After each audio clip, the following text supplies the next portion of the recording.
Hello friends, तो कैसे हैं आप सब। आप सभी का स्वागत है मेरी आज की इस वीडियो में।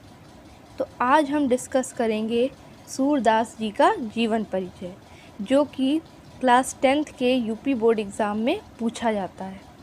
तो ये बहुत ही इजी वे में मैंने लिखा है, तो चलिए देखते हैं।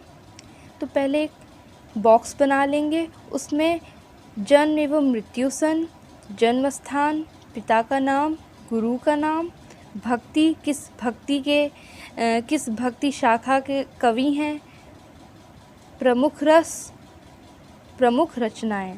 तो चलिए देखते हैं। तो इनका जन्म हुआ था सन 1478 ईस्वी में, और मृत्यु इनकी कब हुई थी? इनकी मृत्यु हुई थी सन 1583 ईस्वी में। इनका जन्म स्थान क्या था? इनका जन्म हुआ था आगरा में, इसे रूहनक्ता बोलते हैं।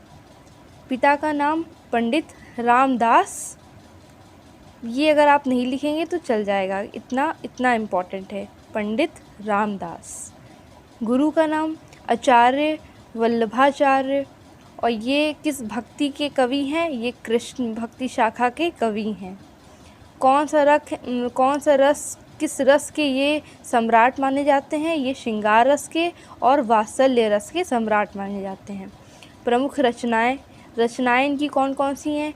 सूरसागर, सूरसारावली और साहित्य लहरी। तो जब हम इसका बॉक्स पूरा बना लेंगे तो हमें इससे आइडिया हो जाएगा कि इसके नीचे का हमें परिचय कैसे लिखना है। तो चलिए देखते हैं।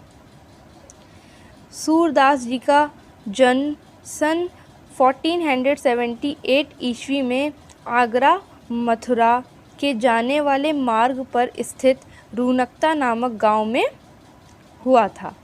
सूरदास जी अष्टछाप के सर्वश्रेष्ठ कवि माने जाते हैं। अष्टछाप के सर्वश्रेष्ठ कवि सूरदास जी को भक्ति काल की कृष्णाश्रयी शाखा के प्रमुख कवि माना जाता है। इन्होंने अपने पदों में श्री कृष्ण की बाल लीलाओं और प्रेम लीलाओं का बहुत मनमोहक चित्रण किया है। सूरदास जी के पिता का नाम पंडित रामदास था, जो एक ब्राह्मण थे, और इनके गुरु का नाम आचार्य वल्लभाचार्य था। वल्लभाचार्य के पुत्र विट्ठलनाथ ने सूरदास जी को पुष्टि मार्ग का जहाज कहा है। सूरदास जी वात्सल्य रस के सम्राट माने जाते हैं। इनके काव्य में उपमा, उत्प्रेक्षा, रूपक आदि अलंकारों का प्रचुर प्रयोग हुआ है। सूरदास जी जन्मांध थे या नहीं, इस विषय में विद्वानों में मतभेद है। सूरदास जी भक्त कवि थे, मतलब सूरदास जी की जो भक्ति थी वो भक्त भाव की थी, और इनकी भक्ति सखा भाव की थी, और इनकी भक्ति जो थी वो सखा भाव की थी। श्रृंगार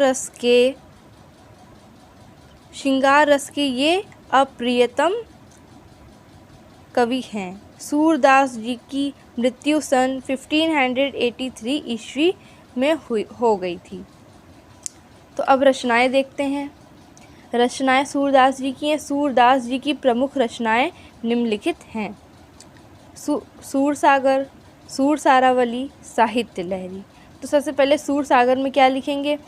ये सूरदास जी की प्रमुख रचना है। इसमें 1.25 लाख पद संग्रहित हैं।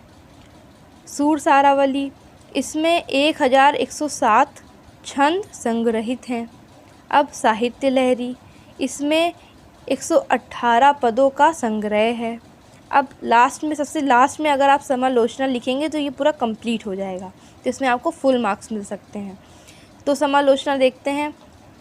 सूरदास जी ने अपने पदों से जो हिंदी साहित्य को जो गरिमा प्रदान की है वह अतुलनीय है। तो आई होप आपको इस वीडियो से सूरदास जी की जीवन परिचय समझ में आ गया होगा। और अगर आप ये 10th क्लास के बोर्ड एग्ज़ाम में अगर आप इतना शॉर्ट में लिखेंगे, ये मैंने बहुत ही इजी लैंग्वेज में लिखा है, और अगर आप ये मतलब इतना शॉर्ट में लिखेंगे तो आपको 100% आपको फुल मार्क्स मिलेंगे। तो thank you so much for watching.